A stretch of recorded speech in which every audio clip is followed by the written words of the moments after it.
Welcome to Resting Places, Learning Spaces, the podcast where we explore cemeteries, memorial spaces, and more, and the lessons they hold for history, memory, and education. I'm Dr. Hilary Van Dyke, and today's episode brings us a unique and delicious perspective on memory and legacy. I'm going to be joined by Rosie Grant, an archivist, social media creator, and a cemetery explorer who recreates recipes found on people's headstones. You can find her on TikTok at Ghostly Archive or on Instagram at ghostly.archive. Rosie's work helps us think about what people want to be remembered for and what food can teach us about love, culture, and remembrance. Her upcoming book, To Die For, a cookbook of gravestone recipes, has a collection of recipes preserved on gravestones, and the book includes fascinating interviews from the families. I'm super stoked about this conversation with another cemetery nerd. Please introduce yourself and any relevant information about you. Hello. Well, it is so good to be here. I am excited to introduce myself. I'm Rosie Grant. I am an archivist and communications person at UCLA, and I research recipes that are on gravestones. Love it. Yes, I'm very actually first let me ask you this question and then I'm gonna fangirl for a bit. All right, so what is Ghostly Archives? So, Ghostly Archives is a social media account and a project that I started pretty much at the beginning of the pandemic. I was in library science school trying to be a librarian or archivist, and I had to do a internship in an archive, and a lot of the in-person ones in Washington, D.C., where I was, were closed. And so I ended up interning in a cemetery, a congressional cemetery in Washington, D.C. And they are very online. They're very welcoming in the local community. They do a lot of community outreach and programming, lots of educational stuff. And so I, during that time, started Ghostly Archive at first just to document what's it like to intern at a cemetery. I was new to the death space, and everything was so interesting to me. I just didn't know anything. And then eventually it turned into, I started learning about people who had left behind a recipe actually put onto their gravestone. And so the account really took a focus on food and death and legacy. I started traveling to these gravestones. I started meeting with the families and cooking with them, doing oral history projects. So interviewing people and just learning about these folks around the world who have left a gravestone recipe behind. That is so amazing. I'm a cemetery people. And so anytime I run across other cemetery people, I get very excited, but like your page is it's just such a I don't know what the word is. Particular like this I don't even know how to say this word out loud. Niche. It's niche, all right. But it's so cool because like that's one of the things that I love about cemeteries is the history that it provides, and like this particular type of history is just super cool to me. How did you come up with the name Ghostly Archives for your account? I don't know if anyone's ever asked me that before, so that is a great question. I Yay. feel a little bit like, do you ever have like an old AOL account where you think back and you're like, oh boy, middle school me had that very embarrassing. Didn't really know I'd be like thinking about it years later, but I had started it in grad school. I had a class that was all about algorithms and how social media works. And it was basically a network theory class. And the idea being that librarians would have to be advocating for themselves and, teaching people about their resources and their different audiences. So that was kind of the goal of it. But I'd Okay. started this class at the same time I was interning at the cemetery. And so I created this literally at the same time as I was learning how social media, specifically TikTok, works. And Ghostly Archive I picked because I was in the archives of a cemetery, and just this idea of like, we think of ghosts as like these like presences that have come before us. We love a ghost story, but we also Right. like, I don't know, there's just something very human about it. And so thinking of like, 'cause at first I was thinking of calling it cemetery archives, but also like some of these stories go beyond the cemetery. They, come from obituaries, they come from folk Right. tales, they come from just like word of mouth. And so it's sort of just this like spooky presence throughout the cemetery's archives. So that's where Ghostly Archive came from, which is now funny that like, I was like, would I have picked this if I had known? Because I thought the account would last like 3 months just during the Right. internship. And then I was like, what, I really like this. This is so Yeah. fun. This is interesting. I've now taken all these classes on cemetery history. I now have a book deal because of, all of these Yeah. stories, Eastern Yeah. recipes. So I'm like, well, here we are. I guess that's the name of the project. It is. But I don't mind Yeah, it so much. I definitely think it's a good name, and I think it not being called Cemetery Archives does give that ability for it to be about more as well. So yeah, 10 out of 10. Good job. Oh, thank you so I that was much. kind of with my name that it's just resting places, learning spaces. I was like, well, hopefully, like, memorials and other things, not just cemeteries, fall into that. Because I don't even think I did a cemetery episode till the last one I did. So it was like 3 episodes in before I even talked about a cemetery.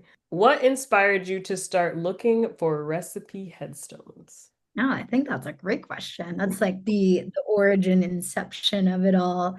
Yeah. I was inspired. So at first, when you're posting on social media, the encouragement is to post frequently on, a niche topic. And I thought cemeteries, I didn't think there was an audience for it. I didn't know that anyone, I didn't realize how active the cemetery online community is of tapophiles and so with Yeah. Facebook, there's several like super big cemetery TikTokers who I eventually got added to this like cohort group chat of like other cemetery TikTokers where it's a bunch of wacky people, me included, lots of cemetery cleaners and lots of historians and people who Yeah. are actively trying to keep their local cemetery around and well preserved. And so I was posting just on my cemetery in the beginning, and at one point, I branched out to other Washington, D.C. or D.C. areas, so Maryland and Virginia too. There's just like a lot of really interesting historical or modern grave markers. And I was so inspired by, for me, like I was familiar with like mother, father, death dates, birth dates, like a spiritual symbol. And that was pretty much it. So anything beyond that, I was like, you can put jokes, you can put movie quotes, you can put your pet, you can put your sexual orientation, you can put like your Right. favorite cloud that you looked at, like whatever. Yeah. So in general, I was just, this is so cool. People do so many different things on their gravestone.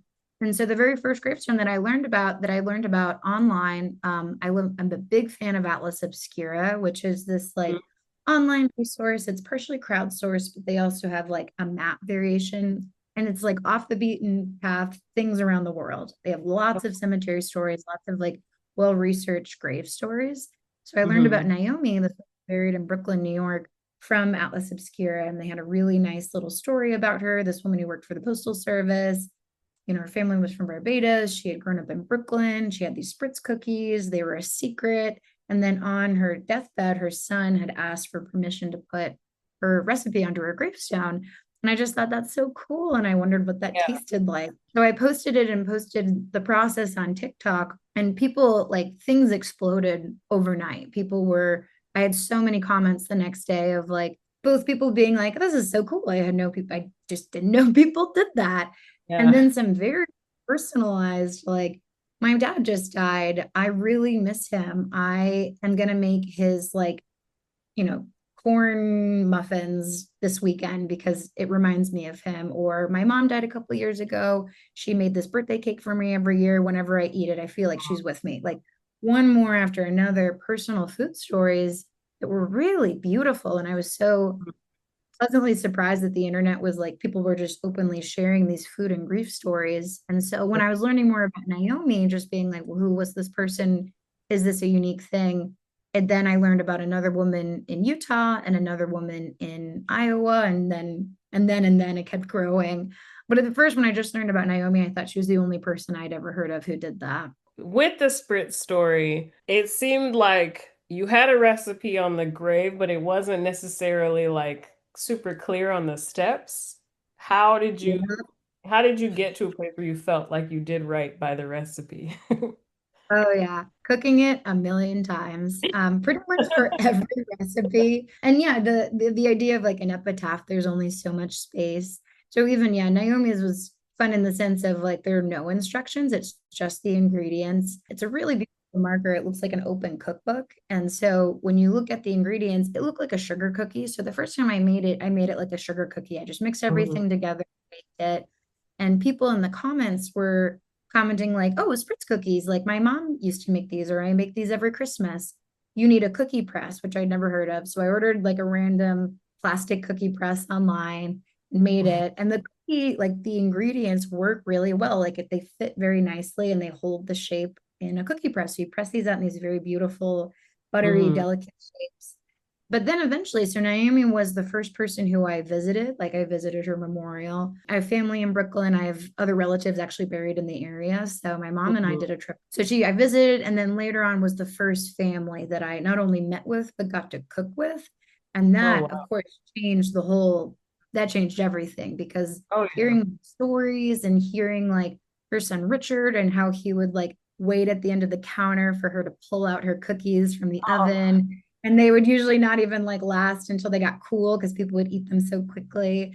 And yeah. it's just so many. So not only that, so by that point I had a Wilton press, cookie press, and I had found another spritz cookie that I was using Naomi's ingredients, but with the basic recipe, like the instructions from something else. And I Mm-hmm. learned from the family that even that was wrong. She cooked it at a different temperature and time. So from there, I updated it. And then the final, like, kind of like cherry on top was she made these during the holidays, but one of her Mm-hmm. favorite press was a cookie tree, like a Christmas tree shape. So I got Mm-hmm. an old school aluminum cookie press and then the Christmas tree. And so now I can make it as close to hers as possible. But so it took quite a long, Yeah. and I mean, there are amazing recipes. So it's a very fun one to make again and again. Right.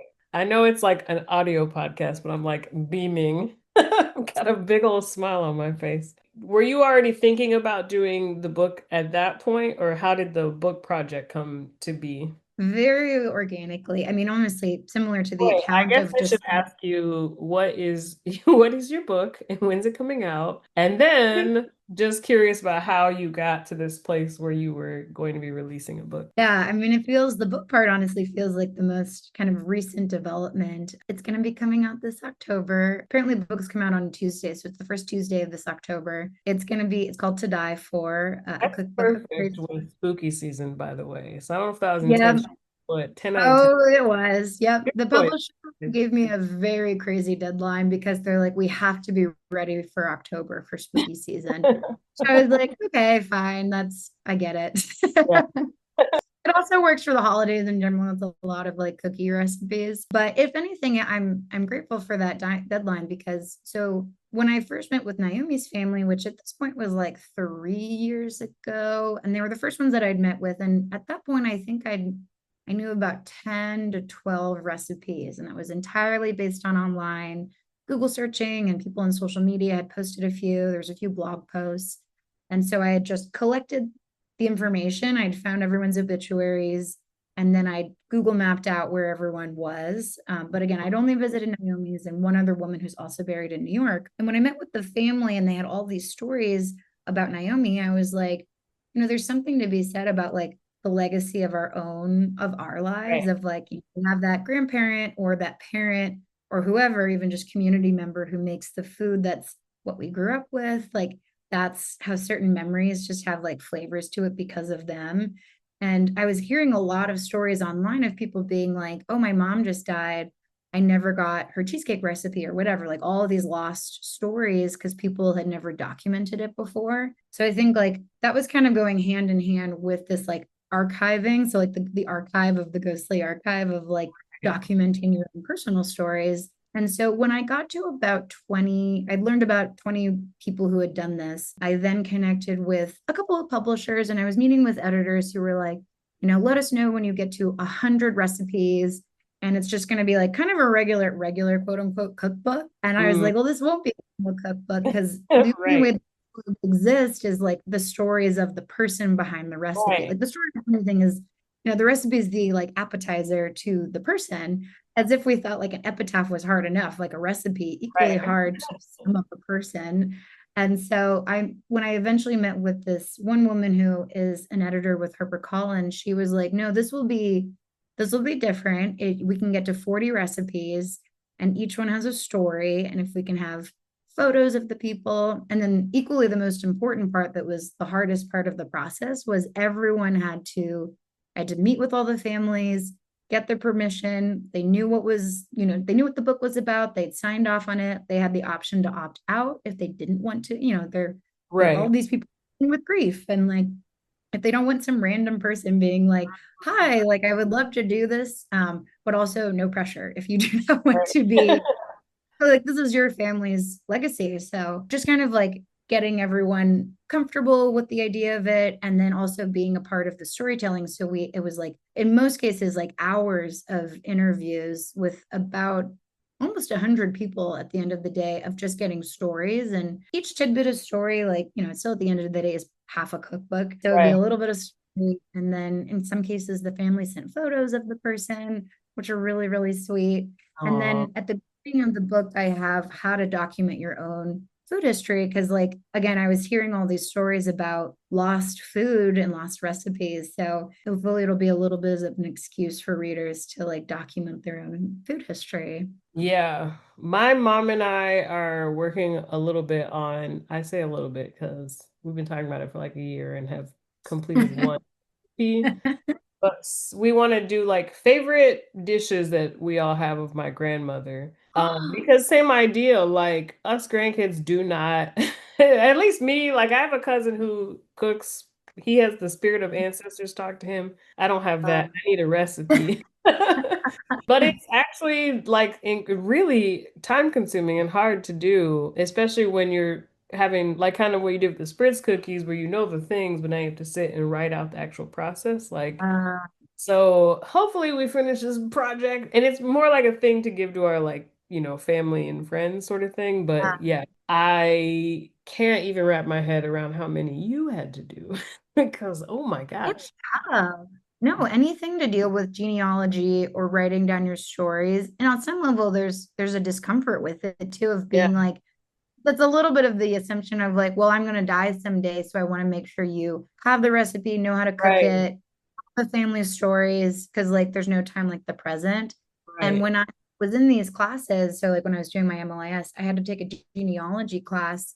And as part of the class, you had to interview like the historian of the family or something. It was like whoever knows a lot of family, any type of stories. And so Yeah, I connected with my grandmother. We had a 3 hour interview, and like included in that is like food stories, stories that like yeah. my dad was eating this, or like this is how they grocery shop, this is why they did certain things. And she Mm. ended up dying 2 weeks later from Oh complications my from gosh. COVID. Yeah, I mean, she was almost 100. She lived a very long life. But, I would not have done that if I wasn't forced to. Like, Wow. I'd been doing that for years just because I was like, well, I don't want to be like suggestive. But in any case, so I'm so glad you and your mom are taking the time to do that. Yeah, definitely feeling inspired to like push. We need to push Yeah. ourselves to get this thing done. Yes. With all this work, how do you feel your relationship has changed as far as like your relationship with cemeteries and your relationship with food? Has it changed in any way in this work? Oh my gosh, majorly. I'd say like I know some people, and I get the main like sort of negative comment that I get from social is just like I don't like people visiting cemeteries. Like I don't think it's good. I think it's bad luck or whatever, which, obviously I think can come from a lot of fears and taboos around death. I was never afraid of going into cemeteries, but I definitely have like a very strong fear of my loved ones being deceased at some point. And like when I've had friends or loved ones that I've lost, I haven't known where to even begin with processing grief. And I think this has been a really lovely process to make me more comfortable talking about death with my loved ones. Even if things like, how do I want to be remembered? Like, food is a very accessible way to talk about these harder topics. Like, my parents still hate this conversation, but I'm like, what food do you want to be remembered for? Or do you have like a song or a favorite thing? Or like it's just very for the living. So it feels a little bit easier to talk about something really hard. So I've really liked food for that reason. So when I first got started, I was an English major in college and I was a creative writing minor. And my creative writing was focused on food writing. So I've always like loved food stories. But I have no Yeah. idea. There's just food is the best. It's so good. And it's so like, yeah, I don't know. So there's a death doula in Los Angeles who I was just speaking to, who he does a lot of food and grief work with families who are going through either hospice or end of life care. And food is just so healing, and it's so there's like a soothing side to it, but then also, yeah, these like legacy sides to it as well. And then I should also say, like, I'm like a person in North America who's used to like North American cemeteries, but then there are also like so many other places. Like again, so I'm in LA. Dia de los Muertos is very pairing of food and death together. So like it's been really cool to learn like, oh, food and death is everything. Like it all connects to food and death. We'll all eat and we'll all die someday. Sure. I definitely agree with like I don't know why I mean so when we moved to Indiana is really when my sister and I got into cemeteries. And before Ooh. that, I don't think anyone's ever expressly told me cemeteries are like creepy and weird, but my sister and I were always super scared. We called them graveyards. And Mm. my mom, she got remarried when I was like 10 and we moved to Indiana. And my I'm putting stepdads in quote marks for those of you that can't see because that is my dad, okay? But my dad's mom, my Oma, she would take us to the cemetery with her when she was tending to like friend and family graves. And it was just at some point over time, it just became a thing that we did, and it wasn't anything creepy anymore.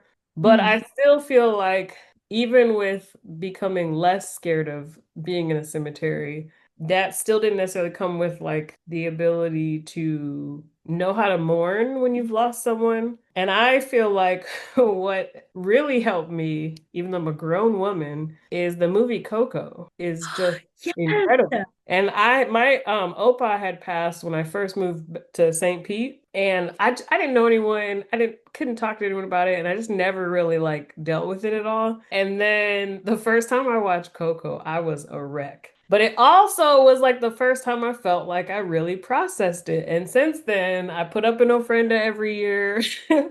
Last year, I did like a movie night where we did we had the offer or we had the table. I had pictures of people's loved ones who'd passed on. So we were all in my backyard crying, watching Coco. But like, we really just don't learn how to process it. So this idea of like the food and the recipes being this way to maybe like cope with it, I'm telling you, I don't know if you can tell that I'm fangirling. But I'm so obsessed.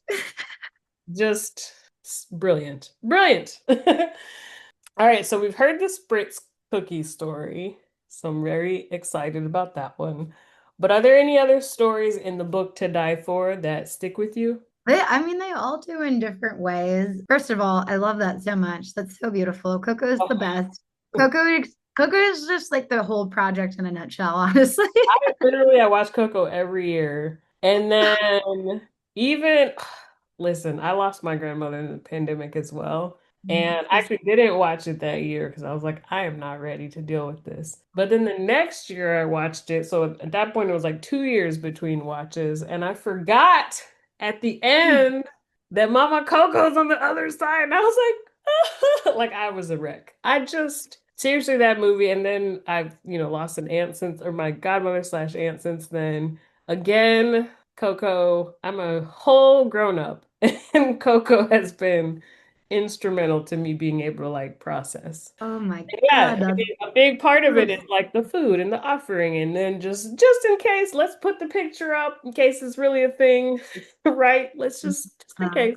Yeah. and it's interesting of like these things that are so like in Coco, it's fun because it's also like how the dead are receiving it, but also these Yeah. grieving rituals that are so healing to the living. Like it's beautiful. And it's really, yeah, I mean, and Coco gets me going like nothing else. And so very much so while interviewing all the families, like man, everyone's story is great. Like, there's no technically like famous people, but like everyone was these like amazing community centers. And they like some of my like kind of like top of mind stories. There's a woman named Deb Nelson she was a local radio DJ in Iowa. And her daughter has all these funny stories about just like they couldn't walk into the grocery store without 30 people coming up to her. And like it would take like, it would be running in for like eggs or something, and it would take her Right. ages to convince everyone wanted to talk to her. She had this really famous cheese dip that she would gift to everyone for Christmas. And then they had to bring their jars back in order to get it again the following year.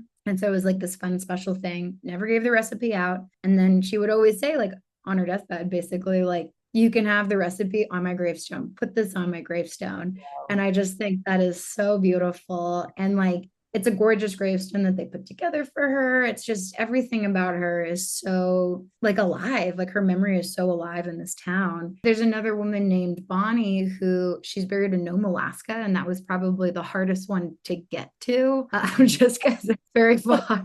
And like, there's just such a different universe. And the Nome is where the Iditarod, like the whole Balto story Mhm. ends. I had to take 3 flights to get there. And I thought it would be easy because I'm coming from the West Coast, but took 3 flights to get there. There's no like, there's no Ubers, there's like no taxi service. So I like walked into town and the family, if anything, they were like over, like they kept laughing about how underprepared I was. They were like I wore like white sneakers, and it's even though it's August when I went to Alaska, it's not like snowing at the time and not freezing, but everything is just like muddy and Mhm. sticky. And, like Mhm. I was just like wandering around with like my camera, and they were like, "What are you like? You can die out here." We need to like watch you so you don't like wander off into like a sinkhole. And it was very, I mean, everything about it was so, the family was incredible. I spent Mhm. a lot of time with them. I got to make this woman Bonnie's recipe with her great granddaughter who had never made it before. She's this sweet little Oh, kid. And, we got to bring the cookies to this woman's gravestone and eat them together. We went grocery shopping, which is really interesting in Alaska, in Nome, I should say, because everything has to be shipped in. So, like, water right. is like $40. Like, everything is so expensive. So, really, every ingredient that went into these cookies like was shelf stable, was fairly affordable. Everything got used, nothing's wasted. She even has a cool container carved into her gravestone because she would reuse everything. This is a single Wow. mom of four. And so I really had a whole new appreciation for literally every part of her recipe because it was this recipe of the community of like, these are something that you can actually make and not like break the bank over, and it feeds the Wow. kids and does what it needs to do.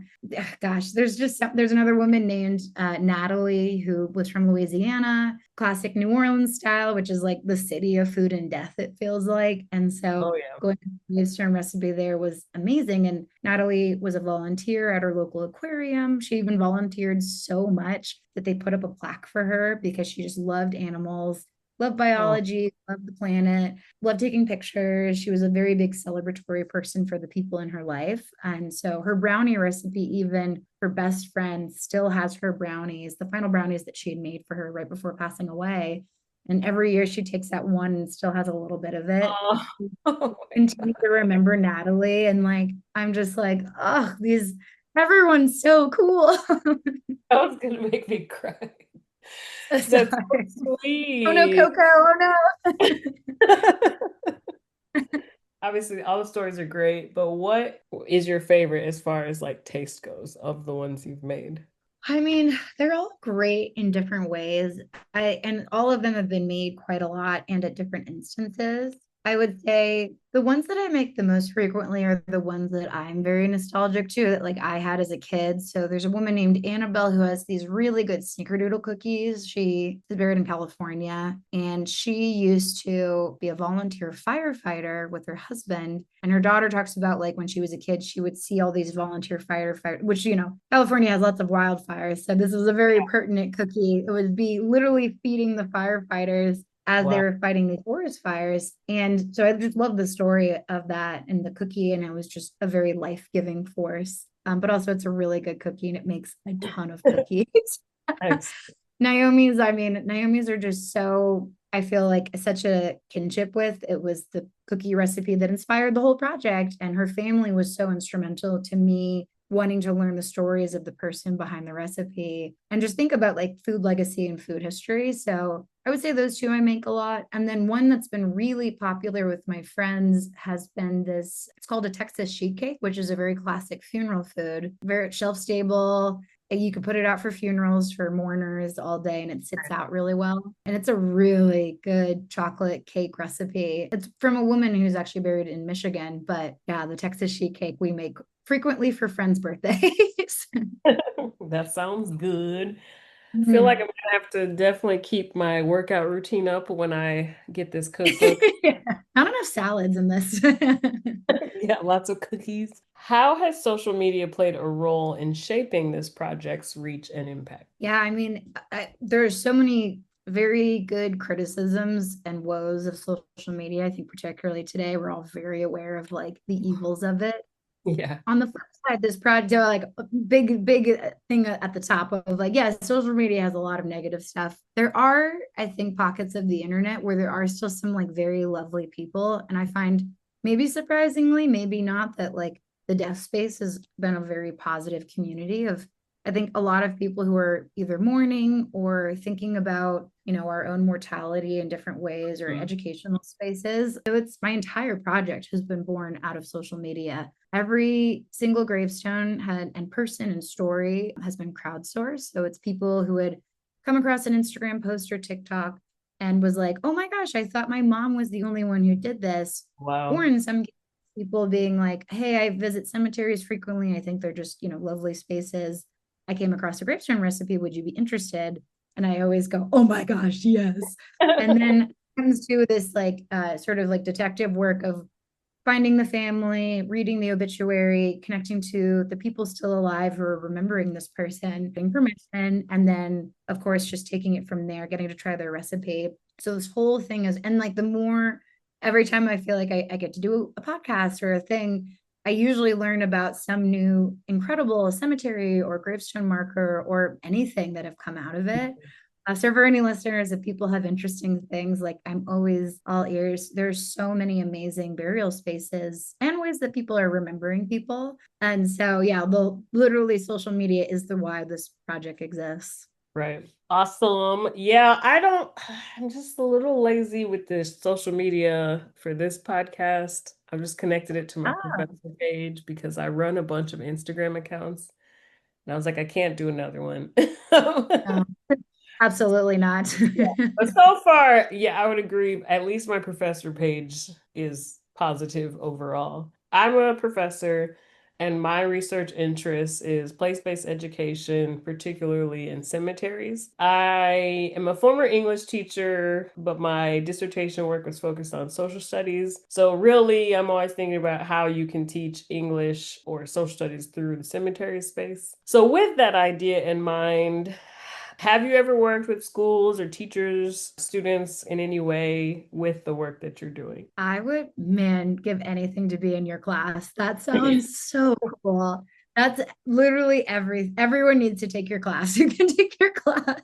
I'm actually like a new professor. The last year I was like just learning. And then this school year, I actually am intentionally bringing place-based education in. And I'm very excited about it. So we'll see. I guess check back in like December and see if I still feel this excited about talk. Because I teach future teachers. So I'm like, yeah, cemeteries. So we'll see if they're like, yeah. Ah. Be like, what is wrong with you? Well, I think that's you're doing the work. Before I started doing all this and before I started the MLIS, I was at the National Building Museum in Washington, D.C. I was working there, and it's all about the built environment, and it's so much Mhm. on sense of place. And it's made me, and I think that's probably why I was influenced to start visiting the cemeteries. So like, Mhm. as I was getting emails and messages from people of like, hey, in Tennessee, there's a gravestone, and in Iowa, there's a gravestone, in Florida, there's a gravestone. And like I could just be like, oh, that's cool. Like here's the photo, here's the credit of whoever took it, and just let it be. But it felt really important to get context of the person by Yeah. visiting it. Also enjoyable, like cemeteries. I find them very beautiful places and they're all very different. A Mhm. Virginia cemetery is going to look really different than a California cemetery. And there'll be some overlap, but like it's really cool to see just the variety. So in California, I'm in LA. It's memorial parks are the very popular one. They were popularized here. Apparently, Disneyland was somewhat based off of the Forest Lawn Memorial Park, of this idea of Wow. like catch-all place to visit. They have everything. They have the embalmer, the funeral space, florist, like whatever you need is on site rather than having to go to different places for like your casket, your whatever. Disney himself is buried in Forest Lawn, and Wow. it's a very well-oiled machine. Everyone has a marker on the ground, so you can mow the lawn very easily. It's a lot easier to do upkeep. You can fit a lot more people, and so they have just like an organized system. And then you go to like Massachusetts with these really old graveyards from back in the day. Some of them are these beautiful marble, which was very popular at the time, that are now kind of disintegrating just because marble's not very hard. And it's so cool. It's just so cool of like literally seeing the environment to the place. And then, of course, like while you're visiting, you go to the local diner that the person had visited in life, or, you know, the stamp shop that so and so worked at, or the post office, whatever. And it gives a full context to the person. Yeah, I love that. I was gonna also say the marble thing is interesting because they were choosing that to like showcase their wealth, but then Yeah. long term it really doesn't doesn't hold Yeah, up as well as some of the other that's gravestones. not. Yeah, they're very beautiful when they're first put out. But yeah, it's pretty soft as a material. So in your own lifetime, you will see a full marble monument just kind of fading away. Right. Have you worked with schools or teachers at all yet? Yeah, college students, I would say I've gone and done like Zoom lectures with a number of class. Again, if anyone's listening to this and is Oh, interested, I love talking to students, particularly I think because like good to I've know. visited them. I will be, Yeah, I will be asking seriously, for call me up. that. I It's will. just so cool. And like the fact that you're in a place, and I feel like, you know, students and like I should say this as a student who was taught to be afraid of death, I felt like I was picking up of what adults were telling me. Don't go to cemeteries, they're scary, don't think about death, like think about something else. And so if I had been in a place when I was younger, because like we're all, it's not like we can avoid it by not talking about it. Like, well, death is considered this failure that like it's not avoidable. It's not like, yeah, so not talking about it doesn't make it any easier. And so I Mhm. think the idea of being like a young person who gets to like be engaged with topics of the local cemetery. And then on the flip side, this is like my archivist hat, is that I hear like, is it disrespectful to go to cemeteries? And obviously follow the cemetery rules. There are very good ways to like be a good visitor. So you should definitely follow the rules, but also it's Right. important to visit them. And this is coming from the Washington, D.C. area. We've lost cemeteries because the local community became disconnected from it. And Right. then, you know, eventually records were lost. And then the cemetery was bulldozed, a highway was put in, a mall was put, or a parking lot. Like we have lost so many cemeteries Mhm. because they are expensive to do upkeep on and they eventually just became abandoned. And so if you're connected to your local community, it actually helps the life of the cemetery. Yeah, I definitely agree with that. And I'm in Tampa Bay area, and we have right now there's this era of like rediscovered cemeteries or like forgotten cemeteries, but it's like the local community knows they were there. It's just that these different capital projects built over them. Oh So yeah. a baseball field here with three cemeteries under the parking lot. There's a housing development with a cemetery under the parking lot. They found a couple cemeteries under like school district buildings. And so now there's a lot of conversation around like rediscovering or like forgotten. And I'm like, well, who forgot it? Uh, It felt very intentional that we we knew got that it. was there. Yeah, that it's definitely like a thing here, and I definitely agree that the only way, I think one of the only ways that they continue to exist is like that the students, young people actually like get engaged in it. I don't Yeah. necessarily have interest in being buried in a cemetery, but I still Mm-mm. feel that it's very important that they exist and be maintained because of how much you learn about your area from them. Oh And my I would God. say, thinking about like Oakland Cemetery in Atlanta is a perfect example of like a cemetery that's doing it right, right, where there's like Yes. beautiful paths. It's very much like a recreation space for most of the community. Obviously, they have some high profile burials that bring tourists in. There's education that happens, things on the website. So Mhm. it's very unlikely that that's ever going to be an abandoned cemetery because of that intentionality around bringing people into it, for It's sure. so true. Yeah, Oakland is such a great example of Oh like, yeah. I took a tour there a year ago and it was amazing. Like, and the idea of like the tour proceeds go to the upkeep of the cemetery and they have like evening events and it's meant to just like bring people in. And then people start to care about a place once they've Right. visited there. They know the names of the people there. And exactly like what you're saying of learning local history, like some of those places, if, you know, obviously you have to have a certain level of income in order to have like a marker or, you know, something that paid for to be put there. But cemetery records are maybe the only place that someone's name has gotten mentioned. And so it's Right. so important in so many Yeah. ways of like memorializing a person. Oakland as well as Southview in Atlanta are also examples where there's like a telephone tour where you dial in and press the numbers and you learn about But so Southview is a historically black cemetery, and then Oakland has a African American section, and that so Mhm, in mhm. Oakland that's where the phone tour is, and then Southview it's throughout the whole cemetery. But a lot of it is people that I don't think you actually would learn about anywhere else in the city. So like they're Exactly. like incredibly important to the building and creation and success of Atlanta, but the only real place you're going to learn about them is walking a cemetery. Exactly. Even there's in DC, there's a really great organization called Black Georgetown, and they do these cemetery tours of it's technically a two-part cemetery. It's the Female Union Band Society and then Mount Zion. So it was two cemeteries that eventually became one. And it's Hmm. the tale of two cemeteries too, in the sense too, like that this cemetery was a place that at the time it was one of the only places that Black residents could buy property. And so this Mm. was like a landship thing that got passed down through the families. They have also been dealing with like capital interests trying to purchase the land, but they're like, no, no, this is a burial space. You're not bothering the other cemeteries this way. But Right. just the That's idea of what. like there's so much like Georgetown itself, which is so like predominantly white, very, very wealthy and Mhm. exclusive.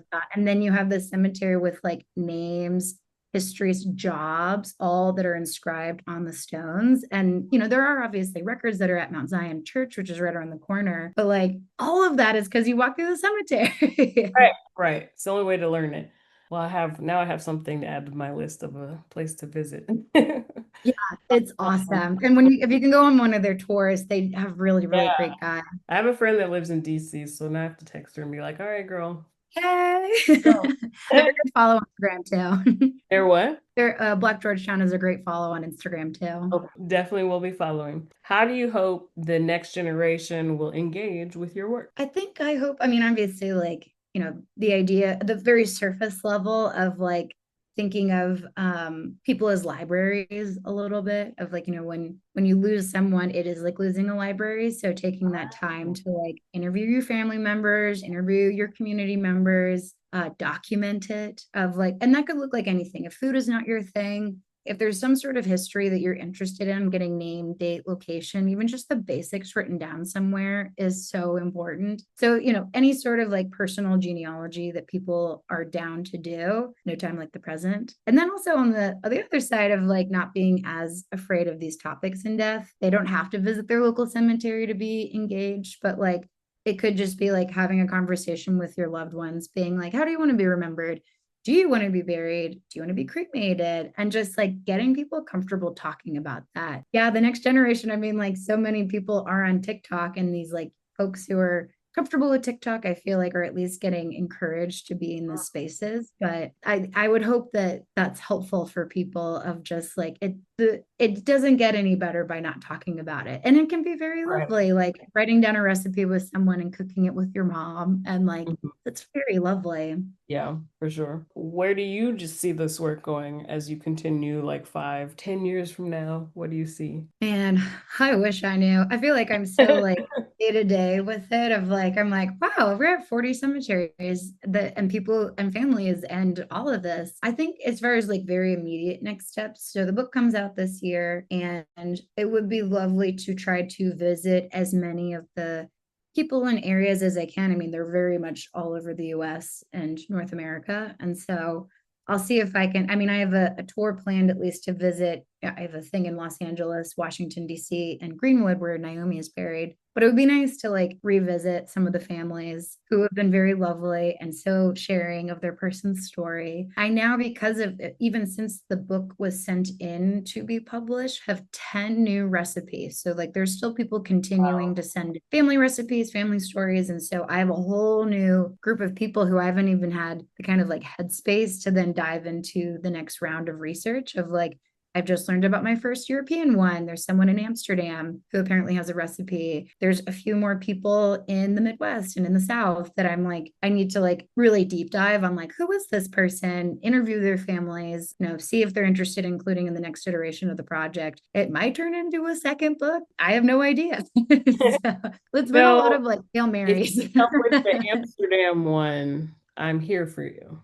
Oh, If you, thank you. Yes. here, Some people just I will do that. I will come with you. I'm here oh for my you. gosh. That would be talk about, space, environment, just like really seeing. And I'm sure like the storytelling around that, it needs to be done. That would be a very fun experience. Listen, it is a sacrifice I'm willing to make. I definitely think that another cookbook sounds like it's going to be a thing for sure. So that's super exciting. How do we support your work? Like folks that are listening, how do they tap in? What do they need to do to help support you so you can keep doing this? That's so kind. Thank you so much. If they follow, then that's great on TikTok or Instagram. They're welcome to pre-order the book, but also no pressure to anyone because the recipes are all going to be posted online if they would rather not. We're also working with local libraries now to get it. So at least in all the local library systems of where these folks are based, we'll have some copies. So in any case, and I've been even hearing from some people, they're like, local book club is doing their own food and death. They might have the To Die For as one of their upcoming books.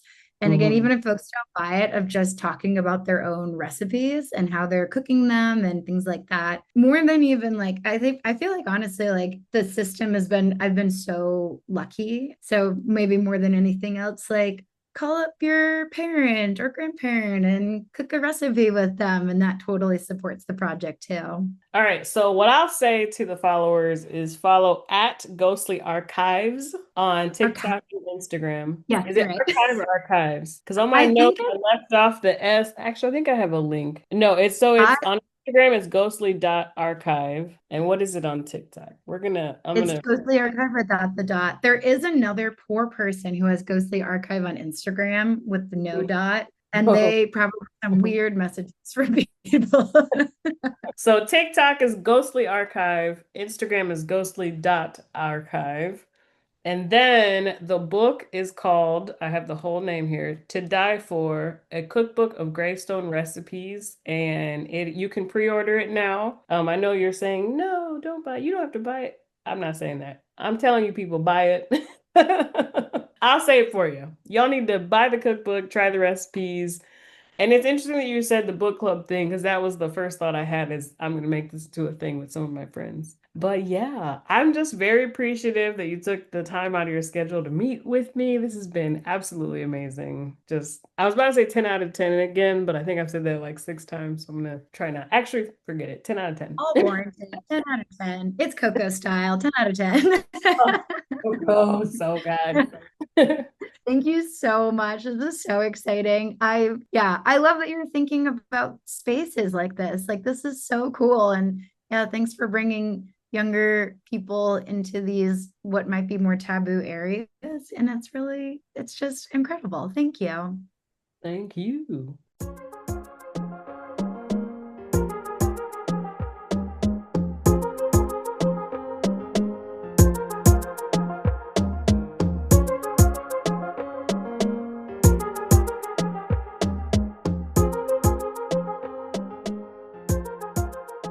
Welcome back, Michelle. Haven't seen you in a while. How's it going? It's going well. The school year has started. Kids are back in school. Teachers are happy. It's very good.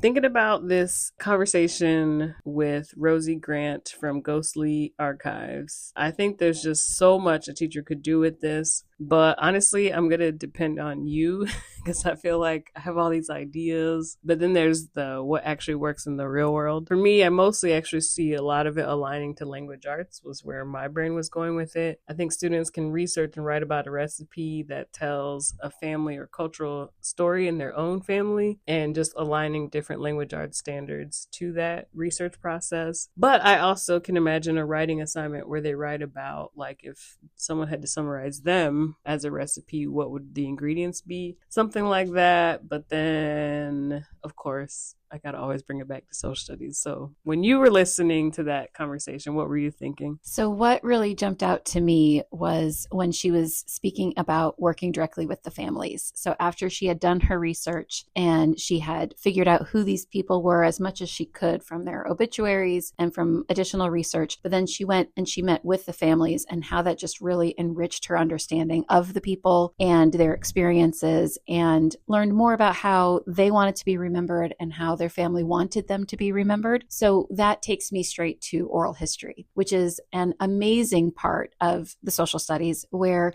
we want people to speak directly with those who have information that we want to know more about. And so whether that is of historical events or in this case of how we remember people, which, fits into themes like sociology and understanding how communities work and how families function. So oral histories has a very rich history, and there are a wealth of resources out there for teachers to use with students. And oral histories can start as early as elementary school. It just depends on how much scaffolding that you give to the kids and how much preparation you send out to the families so that they know what they're expecting when their children come home and are asking all of these questions. But it is a great way for students to build a greater understanding of themselves, of their family history, and of their community in general. So it doesn't have to be oral histories collected from their families. It could be oral histories collected from people they know who experienced certain events that students are learning more about in class. So for example, right now it's August, so soon it will be September, and we have required instruction in Florida around September 11th. So one idea for students is to ask people in their lives about their experiences with September 11th, because our children now weren't alive when that happened, which so many of us have such vivid memories of and recollections. And so it helps students build an understanding of our collective past through a way that's not just reading it in a book. I really love that idea of the oral histories. I didn't even really think about that. And it almost becomes this way that they get to create their own primary sources too. Yeah, big fan. Generally speaking, I just had so much fun talking to her. It was so much fun to listen to. Yeah. I can't wait to see that book. Yeah, we were both nerding out pretty hard. And actually after that wrapped, we talked for another hour just on Zoom about cemetery stuff. Yeah. But yeah, no, I love that idea of the oral history, and especially thinking about the 9/11 idea. It's just ingrained as a thing that we understand for us. Right. But yeah, there's this whole generation that has no idea what that was like beyond what things their textbook might tell them. Anything else? Just to reiterate also, and to share from myself, is that I also am a cemetery person, and I have a lot of recollections from being a child myself with my mom in particular and my sister. When we would be traveling anywhere, we would almost always somehow find ourselves in a cemetery and just wandering around and looking at everything from how the cemetery itself is structured and what it looks like, and the green spaces, and the way that it can be a space for reflection and for contemplation, but then just also the amazing things you can see on tombstones that people have shared about their loved ones, that even though I don't know them, I feel a sense of kinship with them. Right. It is such an interesting idea to put a recipe. It is. Because then you know how important that is to that family. Yeah. Yeah. And I think we might have to do an episode where we try out some of the recipes. I would love that. Okay, good. Well, as usual, Michelle, thank you so much. I hope you enjoyed this conversation about food. No, I enjoyed the conversation. I loved listening to your conversation, and just thinking about all of the wonderful ways that people are remembering their people. Yeah, for sure. And have you seen Coco? I have. Okay, good. I was like, haven't. Everybody cries. I think. Ugh, so good. So good. All right. Thank you. That wraps up this episode of Resting Places, Learning Spaces. If you enjoyed this episode, I'd love for you to share it with fellow educators, travelers, or anyone interested in the intersection of history and place. You can follow me on Instagram at Professor Van Dyke to continue the conversation or recommend a topic.